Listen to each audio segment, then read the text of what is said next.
what could I do next? And she was like, have you thought about domiciliary care? Like every self-respecting 26-year-old Asian dude, my next question was, what the hell is that? And it was then that I realized that this is the problem I need to really solve. Do something with the franchising side of things, because, both home care and home care franchising felt very archaic. And for somebody that was not from the industry, and all I needed was someone to just wind me up and say, go in that direction, but it just wasn't there. And so I thought, well, this is the real problem. This is the thing that I can scale. I can impact way more people by franchising my business.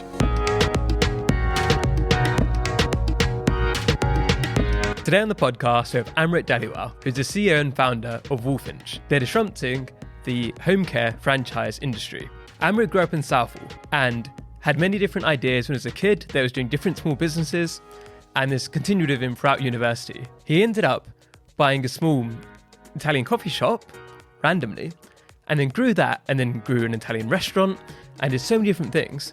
But he ended up going into the home care industry and realizing there was so much that could be changed, and that led him to create Wolfinch, which has now grown to over 30 franchisees, where it's continued to scale and to try and make things better, especially for the franchisees who own these businesses, so they can be profitable and continue to grow. I hope you enjoy this episode. I'm Amar from the Bay HQ, and this podcast is powered by HSBC Innovation Banking. So great to have you on today, Amrit. I know you've got a really interesting story and you've done so many different things, but where did it all start from? What did you want to do when you were a kid? Interestingly, I've always been very interested in business, even as a young child. I remember my parents used to have shops, which won't be a surprise to a lot of the Asians out there. And I was involved in that and, did all of that kind of support work that you do and went to the market stalls and all of that jazz. But I remember I was like 8 years old selling Ryan Giggs posters in the playground. And, it just always got me thinking that, this is kind of the thing that I'm interested in and good at. And I didn't want a real job ever, So yeah, I'd probably say that it's always been the thing that I was keen on. And growing up as well in that kind of environment, you did go to university, right, as well? Yeah. So what was behind you going to university rather than just trying to go straight into doing your own thing? I suppose there was a bit of fear, which is normal, I suppose. And also I just think again, growing up the way that I imagine most Asians have grown up, you're sort of thinking, well, there's been something that's just been plugged away. You're going to do your A-levels, you're going to go to university, then you're going to go and get a professional job and so on. And so part of it was having a backup plan. Part of it was the fear of, when and if I do the thing that I'm saying, and I've always said I'm going to go and do, what if I can't? And part of it was a bit of family expectation as well, right? But actually, for me, I was really interested in going to university. I enjoyed the economics and the history, but I was really interested in going to university because it was just a whole new chapter, a bit of freedom, lots of fun, which I had plenty of. Where did you go to? Went to Kiel, and so one of my best friends, Sandeep Gupta, he went to Birmingham University, and so we were sort of tag teaming the whole of the Midlands for about 3 years. So that was good fun, and not allowed back up north, but hey ho. So but no, so that was really great. But I think actually what it did teach me was independence and being that much further away from home and family and so on. Actually, it was the first time I kind of grew up at scale, basically. And while you're at university, obviously, you're having lots of fun. When will you start thinking about what actual business am I going to do? So my friend Sandeep, who I told you about, me and him were always kind of cooking up plans and saying, well, okay, so what could we do? And when we were both into martial arts, and so in our first year of A-levels, we started a little business. I'm going to use some inverted commas here. And it was all about selling martial arts equipment and so on. And so we were able to get some things in. We had like samurai swords and, other random stuff and whatever. Legally, it was all legal at the time, right? So they changed the law actually on that. But, and so what was really interesting was that we sort of started figuring out, you'll kind of buy a persona, who wants this and what's the markup on it and so on. And this, internet was relatively primitive at the time. And so, and he was a bit of a whiz doing that. I was quite happy to go and rock up and, speak to people. And so we sort of tag teamed this, but actually, made quite a substantial sort of bit of turnover there. And I then, in my first year of university, started to funnel that into getting into, trading and sort of day trading at university and sort of playing around with that. We got into there was a relationship that we had with somebody who had wholesale perfumes of all the most random things, and so we'll spend £3,000 on this, and then we'll sell it for 12, and so on. And obviously, that didn't really happen that way. In my second year of university, I flew out to Budapest, and I thought, right, okay, if I just get all of the overdraft facilities together that I'm allowed to get as a student, and student loans, and et cetera, I could buy a property in Budapest and start flipping it, because the property market was apparently quite hot there, and little did I know that it was sort of it was peaking off. And so I did this trip, met these brokers. I was about to put an offer down on something, and then the market just crashed, which was really good timing. Yeah. And so I'm then going into my third year, thinking, I better actually start studying here. I might actually need this, right? And so I sort of started thinking about various different things, thinking, okay, well, what would that look like, and so on. Left university, and everyone around me is getting jobs and so on. So I sort of panic bought, went into headhunting, did that for about 8 months, and I thought, no, thank you. I just cannot work for somebody else. I mean, I work pretty hard because it's just the way I've been raised, and had the most call times in the whole company. But I just, it just didn't make me tick. I wasn't interested. So I was able to get some funding together and got involved in a restaurant in Richmond, which I had absolutely zero idea about. so I thought, well, this will be a good idea. I've seen the Goodfellas. How hard could it be, right? So it was an Italian place, and we had some fun, and it was brutally hard work, but yeah, that kind of got me started on my entrepreneurial journey in the most sort of real sense of it. I think it's really interesting when I look at your profile and I can understand, okay, you had this business that was a Italian coffee shop. Yeah. You're like, oh, did he have a really big passion for Italian coffee? Or what was behind that? So it's really interesting to hear that story about. It's also, I love the honesty, right? Because sometimes people, in hindsight, are like, oh yeah, I've always wanted to have an Italian coffee shop, and it's like to try and get that story across, right? And part of it, what's coming across is that all the experimentation, and you're doing different things, and then you learn what you're enjoying and what you're not enjoying. Yeah. And then that took you down the path. You make loads of mistakes, but you also learn so much from that. It's so true. I think as an entrepreneur, you have to be really intuitive and think, well, what am I good at? And also, what am I really bad at? And what I knew was that, I remember sitting there, and I'm in Cannon Street in this massive office block, and I'm sort of sitting there, and I'm thinking, obviously, while I should be working, right? I'm sure a lot of people can relate to this. I've got businesses for sale up over there, and I was like, what the hell could I do? I have no skills, right? I have no experience, and I have very little money. And I was like, so great. So what can I do? And I thought, okay, so I've got a bit of bants, right? And I don't mind talking to people. So I'll buy a bar, right? And I'll do that. I didn't drink. I was teetotaler until I was like 28. You can blame my wife for the, my 29th birthday. So and I thought, okay, well, so I started looking at bars, and then I saw this deli in Richmond. I thought, okay, it's not a huge departure. So I went to see it, and it was a really great little place, and it was pouring down with rain the day I went to see it. And I sort of rock up to this old Italian gentleman called Angelo. Weirdly, the business was also called Angelo's. It's a shocker, isn't it? Yeah. And so I rock up to this guy, and he's like, "What do you want?" And I was like, "I want to buy the thing." He's like looking at me. I'm like some spotty 22-year-old. He's like, "Go away," And so we started having this conversation, and it was my first sort of, I'm looking at this place, and I thought, okay, I saw it as it has lots of potential. It could be a really beautiful Italian restaurant. It was perfectly profitable and fine as it was, but for him. And what I didn't realize at the time was when you're buying a small business, there's a lot of goodwill that just walks out the door with the previous owner if they are day-to-day involved. And I think the statistic is something like 20% of the revenue just walks out with them. And then you screw up another 20% of the revenue because you're trying to learn and you didn't have quite as many meatballs in someone's takeaway as someone else did, all of that kind of jazz. And so quite quickly you're sort of left with an uh-oh moment, or you sort of get in and say, right, okay, I'm gonna now hold on to this and change it. And I went through a whole rebrand and remarketed the business and made that more of a kind of fine dining Italian restaurant.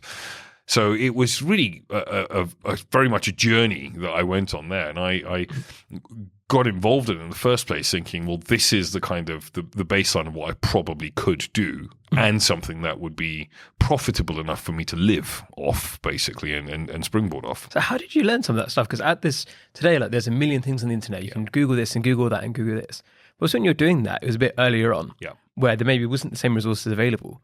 How are you, like, what made you think about, like, okay, I'm going to pivot this to a fine dining from the deli? Like, where did that idea come from? I mean, honestly, it was really, when you're in the moment, so many decisions are made from the fear that you live in, basically thinking, right, okay, I can see, initially I got in and revenue was going up, and then the winter months came in and so on, and I thought, okay, I didn't really understand that this was such a seasonal business. And then it started tipping off, and then staff leave, and all of that kind of stuff, and enough people get to know that it's changed hands, and all of that, and then the next new thing comes on 2 doors down, and so on. And so I thought, well, how do I maximize this place, right? I bought it and it was a lunch business, but actually there's not much footfall here, and so how do I fix that? And I thought, well, okay, it needs to be an evening business. So what does that look like? And then you just kind of you take away and think, right, actually this I think will work, and then you really get behind an idea and convince yourself that, hey, this is it, So, and it was really interesting because what I was, I think I've always been relatively good at is surrounding myself with good people, better people than me, people that understand whatever the principal business is. And so there was, there were the various old Italian dudes, and they were dudes, that were involved, either kind of in the business or a bit of a consigliere, sort of role, and sort of saying, well, okay, I think that chef is okay, and no, actually he needs to go, and there's this pasta's overcooked, and all of that kind of jazz. So it was really interesting having a few people like that around me, and with the support of that, and then sort of getting into looking around at what was around, and what seemed to be a good business, which seemed to be restaurants, and then getting into saying, well, okay, right, what does that look like practically? I then got an interior decorator because, when I'm from Southall, right? The sofas have plastic wrapped around them and so on. I'm like, what do I know about interior decorating? I love going to a restaurant and the sofas that have plastic on them. It could be retro, 70s in Southall, So I think you'd just come up with a business idea right there, right? Right there. Yeah. So I, and it was really quite fun, I'm given these wallpaper samples. I'm like, I don't know, which one do you think? Yeah, that's what I think. So we sort of, came up with this concept and the theme and, that whole kind of vibe. And it was great fun. And what I realized was that, I'm never going back. I'm never going into employment, or certainly I never want to. And so you then just grapple away and think, well, okay, well, what's the next thing, and what's doing well enough. The thing that I found really hard was, well, 2 things I found really hard were, one was leadership in general and just learning that, especially when you're 30 years younger than your staff, and so there's various issues that come with that. And the other thing was cash flow and understanding money and numbers. I had to do loads of work around that, and sometimes it was quite brutal because you think, well, okay, you're trying to pull money out to live, you're trying to invest money back in, and you're trying to maintain suppliers and so on. So you really learn cash flow in a very real way. Yeah, and it's even, you mentioned there about you being from Southall and not having experience in this area. What was your kind of thinking at this time? Like your identity of like, did you have like any imposter syndrome at that point? Or did you feel like, who the hell am I? Or you're just like, just really enjoying it? Like, what was your mentality like, I guess? It's a very good question. And, if I'm really honest, I got imposter syndrome right this second, right? It's, and actually Simon Mills, who's came on board with me as a mentor, but he deals with a lot of our franchise development at Wolfinch, is one of the first coaching sessions I did with him. He sort of said, look, it's not an imposter syndrome, it's an imposter moment. Mm-hmm. And I thought that was quite interesting. So you do have these moments. I mean, at that time, it was probably more of a syndrome than a moment. So, and now I sort of walk in some rooms, I'm like, oh, what the hell am I doing here? No one's going to take me seriously. And you go through that, at the time it was really understanding myself and thinking, well, okay, I speak differently to everybody here. You have to learn so much, but actually learning how to speak is probably the hardest part. I used to drop my T's and D's, and yeah, all that, right? And actually, throw a few whiskeys my way, and you'll hear it, right? So there's all of that part, and understanding the culture, understanding everything, actually, and I was always a good mimic. And so I learn from watching other people. I learned how to swim by watching other people swim, and so I learned how to operate in these sort of environments, because actually, quite fortunately, my first business was in Richmond, and it's very affluent, and so I had access to these really sort of pristine people that dressed a certain way, looked a certain way, ate a certain way, used knives and forks properly, and all of that, and so you sort of understand how to do that in a very kind of practical way. So the answer is absolutely. I have. I think anyone that says that they don't have those sort of moments is probably lying, because I think we all do. And actually, interestingly, I think even really well-educated, very well-heeled people have those times as well, and that's okay. Actually, that's part of the thing that keeps us driving, right? I always think that's interesting to share as well, because there are going to be a lot of people listening who are from the kind of areas we grew up in. Yeah. Who didn't say their T's, and even now, obviously, considering what I do, if you heard me speak half my life ago, you'd never think, I'd have a podcast one day or would be speaking like I am today. So I think it's just really important for people to see that can change and you can grow in that way too. Absolutely.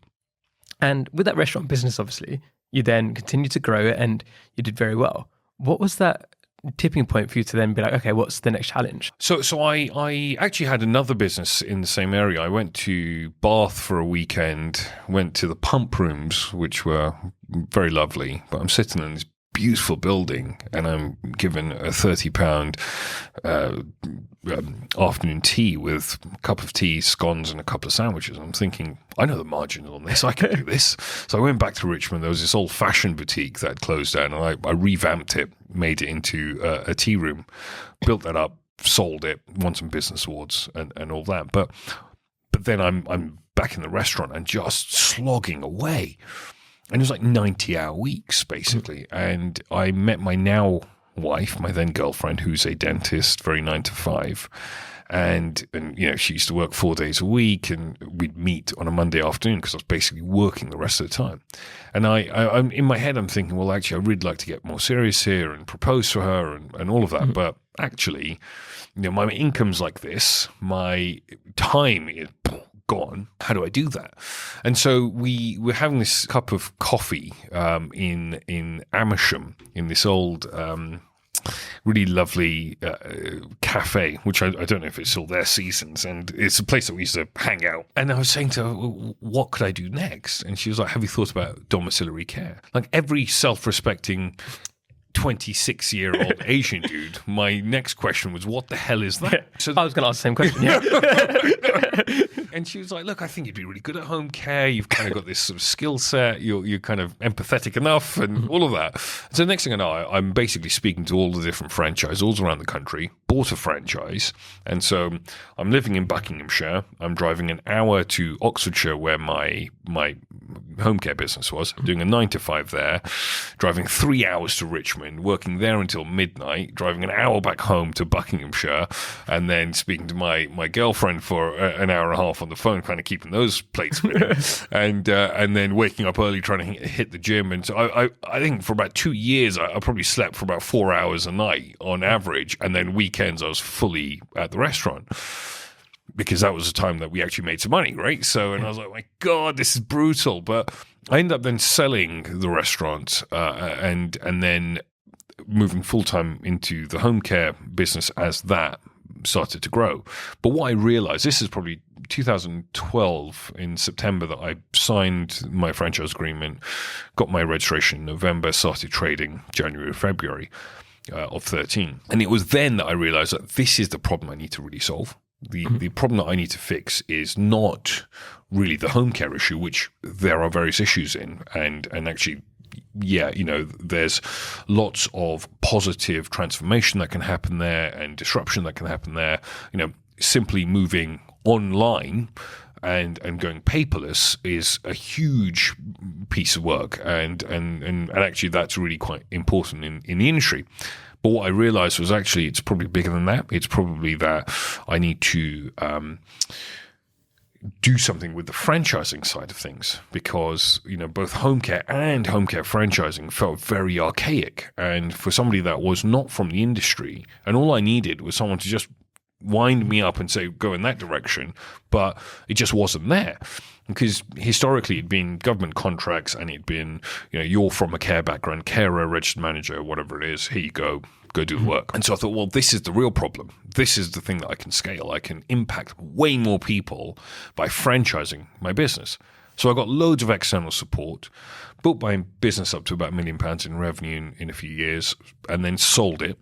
And then started my own franchising business, and and that's been loads of fun, very painful as well as any startup is, and you sort of get really personal with it, especially when you've been on the other side as well. So you kind of want excellent support, and that's really important to me. So that's kind of the journey, really.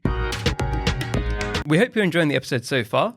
We just want to give a quick shout out to our headline partners, HSBC Innovation Banking. One of the biggest challenges for so many startups is finding the right bank to support them. Because you might start off and try to use a traditional bank, but they don't understand what you're doing.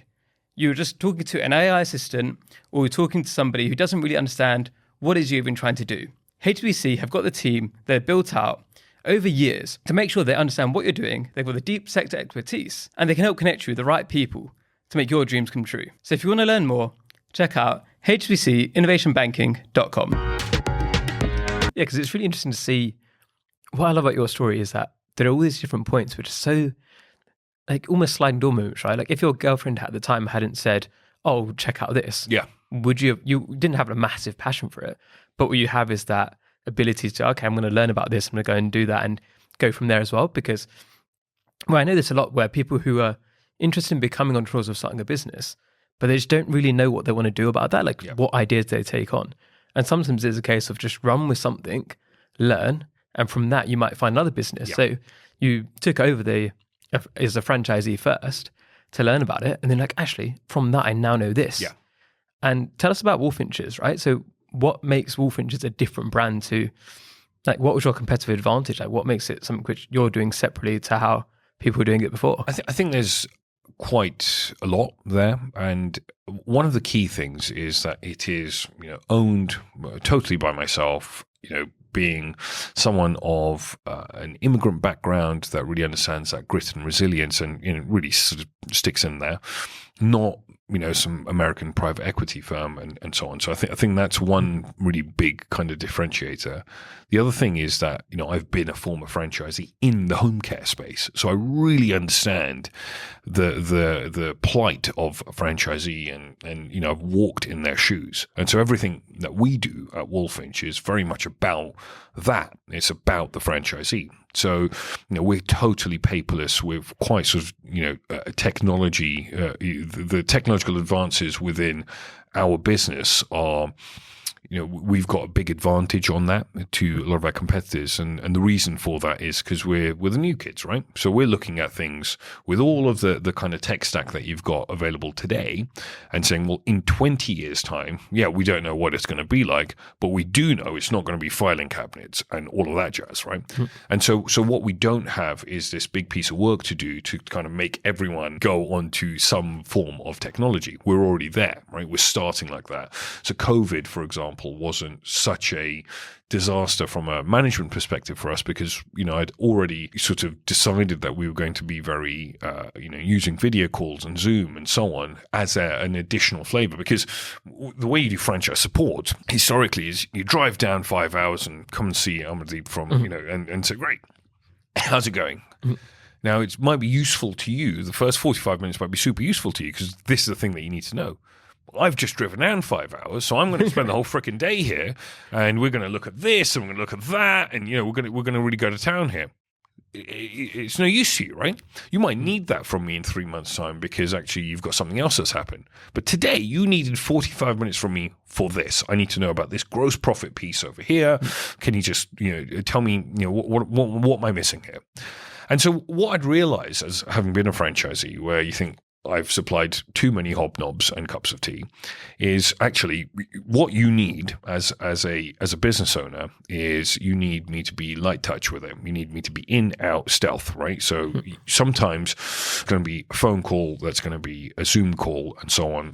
We've got, because of the kind of technology suite that we've got, we're able to tap into anything with a franchisee. So you're sitting in, wherever, at home, we're sitting, wherever we are in Oxfordshire, whatever it is. And we're able to then just say, right, okay, let's look at the same thing, go into your rostering, go into your accounting stuff, whatever. We're there in a very sort of live way. And so then you're sort of there and saying, right, okay, what we can do with that is have a meaningful discussion and start making change. So we've got this whole kind of suite that means that you get to profitability faster. We keep you focused on that. I spent some time with Greg Nathan, who is a franchising expert in the States recently when I went out there for a franchise exhibition. And it was actually the International Franchise Association's annual convention. So I've been going out for a few years and you learn loads. I met Greg this year for properly met him anyway. And we spent an hour filming for a podcast, actually, and it's really fundamentally he was like, "Look, what does the franchisee really care about in the end? And in the end, it's about their back pocket." And so, how many franchisors are sitting there every single week or month and looking at everyone's profitability and saying, "Oh, Amrit, your profitability's up. Oh, Amrit, your profitability's down a bit there. Let's. How do we help you?" How do we help you keep going on that, right? Because that's the thing that matters. If we can look at that, then you're going to provide a better service. You're going to focus on your retention of staff. You're going to follow the system more. You're going to look at the tech stack and think, oh, actually, I can maximize over here. So really, I think there's to answer your question in a snapshot. We are technology enabled and thinking about the next 20 years rather than the last 20 years. So focus on developing our private business and a GP-driven model. We are entrepreneur-centric, so really putting the franchisee at the heart of the conversation and looking at their profitability and saying, that's it. How do we get those guys moving? And that's because I've been those guys, right? And so I'm like, well, okay, if I've got some new mission in life, but it doesn't really impact their profitability, is that right? And is that fair? And so on. And it's kind of getting into that. And so I think the fact that there's no higher power in terms of, some private equity firm or, some whatever it is, means that we can make decisions that are relevant and useful for today. And let's say some people listening right now have got a kind of business, they've done it well, but they don't really know much about franchising. They're not sure about what they'd actually do to start something like what you've started. What advice can you give them? So they've already run a business of some kind, they want to expand that out. What should they be thinking? Or what kind of mistakes did you make in the early days that maybe they should avoid as well? I think there's a couple of things here. Number one is ask yourself the question of, do I want to be a franchisor? Because when you're a franchisor, you're not running the principal business. So Cam Gill, my sister, runs my principal businesses. And I'm not involved in the day-to-day operations. She's sort of MDZOs and so on. I can't do what I do without her doing that. Mm-hmm. And so I've got to think about the franchisees. That is it. So I'm a franchisor, truly, not really a care provider anymore. I've kind of, and it's kind of making that distinction and saying, okay, can we do that? Was that hard for you? Tremendously, because actually what you really want to do is just dip your toe in everywhere. But I think, I'm involved in the care business from a much higher strategic level, and not on that day to day. And I quite enjoy running a care business, quite frankly. It's quite fun, right? And so it's really but being honest and sort of allowing yourself to leave the building for that bit, and then saying, right, okay, I'm going to learn how to be a franchisor. So first of all, I think you need two separate teams. One that deals with the principal business and one that deals with the franchising business. Second of all, I think that you need to make sure that your unit level economics work. And so does it work and is it profitable because you're running it and therefore have no other staff costs, or is it profitable because it's profitable? And is it therefore repeatable and scalable? And if that's the case, then I think then go on that learning journey with franchising. I'd recommend picking up a book called Profitable Partnerships by Greg Nathan. Great. And that'll take you on a whole journey. I think his business is called Franchise Relationships Institute. And so you can do various training pieces there. And it's brilliant. It's great. And there's some really interesting people out there, and through the British Franchise Association and so on. There's loads of stuff out there that, you've got advantages to kind of pick up. I mean, Pip Wilkins, as a CEO, has really kind of started changing the game there. And so you've got access to great suppliers and, legal teams and so on and seminars and so on that you can just go to and learn. They've got the QFP, which is a qualified franchise professionals qualification, to kind of say, well, what is this? And the other big thing I would say is get a quality franchise coach who mentors you on how to do it, basically. And so I think it's kind of putting your infrastructure there and making sure you're funded well enough. Probably say in the UK, you probably need at least £500,000 if you want to do it properly. I would say, possibly more, frankly, depending on what your business is and what mistakes you make early doors. That might almost double, but I'd say at £500,000 you're sort of in a sensible space and looking at burn rates and so on. I hope that answers your question. Yeah, looking at the last bit there about the funding. How were you able to get the initial funding? Is that from your previous businesses, or did you have to go out and try to convince people? No, I mean I'm really keen to. Again, I don't.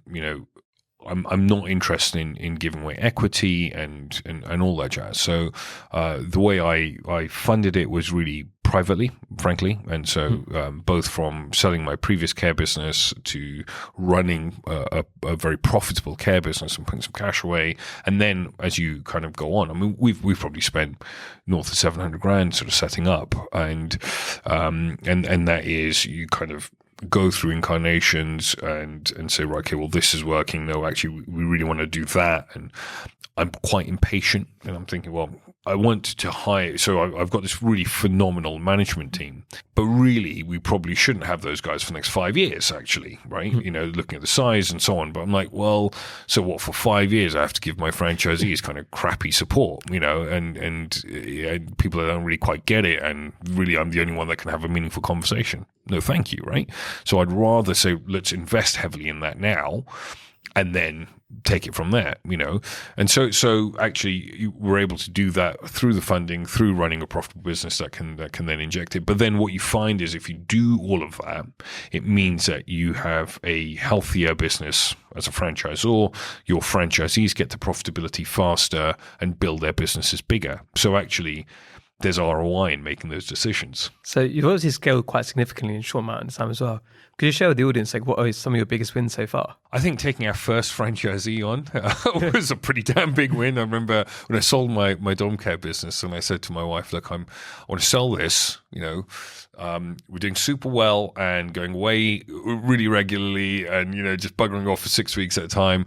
I'm going to sell this now and go back to zero and start a franchising business." And she's looking at me like, "Okay," very supportive of my wife, but she's like, "So who's going to buy the first one?" I was like, "That's a really good question." Right? I was like, "We're both going to find out at the same time, right?" So selling one was just an epic moment for me. And I think then you kind of go through these trigger points, and you kind of go from 1, 10 or 15 is kind of that next trigger point, thinking, gosh, one is someone believes, 10 or 15 is it works, basically.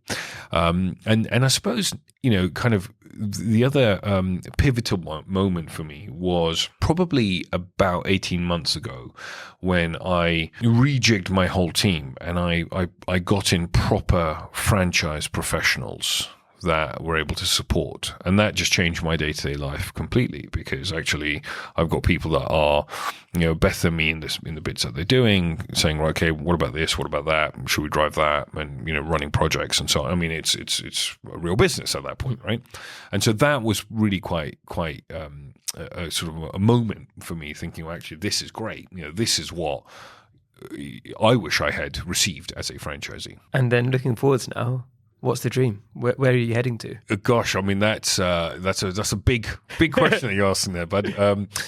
So I'd say over the next 10 years, what we'd like to do is have over 200 locations in the UK, turning over 200 to 300 million in network revenue, and then plant a few flags internationally as well. And I'd like to think that in the next 5 years, we're able to kind of start that journey with, again, in that same sort of vein of saying, right, separate teams, so that you've got the care business happening here, you've got the UK franchising here, and then a new team that goes and works on the international piece, and so on. So it doesn't disrupt anything else, and making sure it's properly funded and so on. So I'm really interested in all of that. But I think in the UK, it's very much about becoming one of the key players within our space, making sure that we've got super profitable franchisees that are happy and, high-fiving us, and creating that growth and scale both for them and for us. And just before we get to the quick fire questions as well, I know that you have a really great relationship with your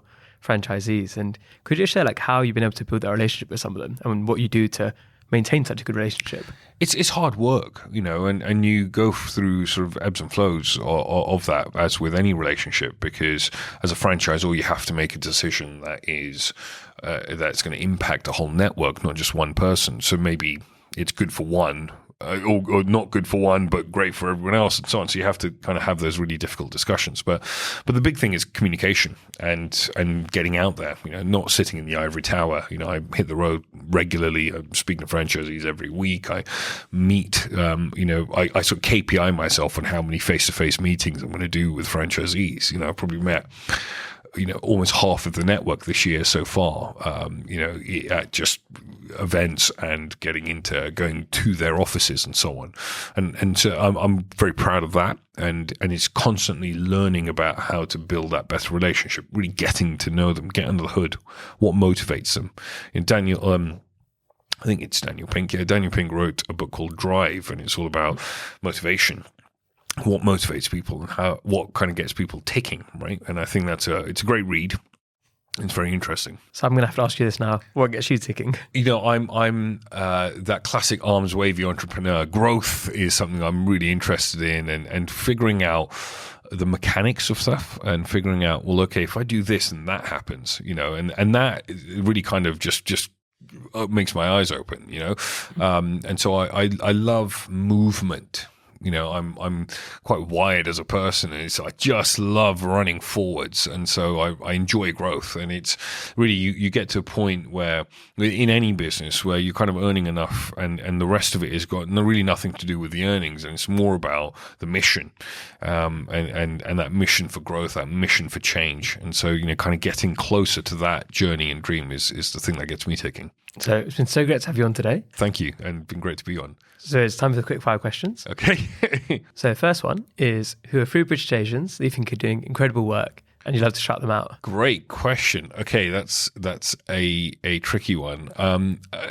Probably in my space as well, actually. You've got Mohammed Damji, who's recently become board member at the Home Care Association, care provider. You've got Salim Anwar, who's quite a cool guy at Businesses for Sale. And I was telling him that I've actually bought and sold most of my businesses ever on that platform. You've got Farah Rose, who's a great franchise consultant, and she really paved the way for people like myself to say, she's from an Iranian background and sort of came and just, she's really created a space for her and for us, actually. So I'm very grateful to that. And I'd also like to give a shout out to Rishi Dott, who's a great care provider and has kind of mentored and coached me in my early years. And that's been pretty cool. Awesome. Then if people want to learn more about you and more about Wolfinches, where should they go to? So both me and Wolfinch are pretty public. You can go to our site, wolfinch.com or wolfinchfranchising.com. I'm on LinkedIn and Instagram. So LinkedIn, I'm Amrit Dhaliwal QFP, and because there's quite a lot of Amrit Dhaliwals. And then on Instagram, I think I'm Amrit Wolfinch. We'd love to have a chat with anyone really, and actually sometimes just to help people along their journey and sort of pass the ball back, basically. Is there anything that people can help you with on the other side, though? Tremendously. I'm always interested in learning and coaching, and I've currently been going on a bit of a journey around digital marketing and so on, and looking at that and saying, well, what works, what doesn't work, and kind of really getting into the testing side of that. So there's always interesting pieces around that.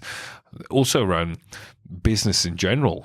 I think you always want to walk into a room and sort of scout it out. And if you're the most intelligent person in that room, leave, right? So it's, for me, it's always a journey of learning, and I'm very interested in that. So thank you so much for coming on today. Have you got any final words? I just want to say thank you for inviting me, and also thank you for doing this, because it's just such important work. And growing up in a place like Southall and Hounslow, I was very fortunate that I had quite progressive parents who were interested in business and so on. And my dad, gave me this book called The Power of the Subconscious Mind when I was like 11 years old. Pretty heavy read. That's kind of intense.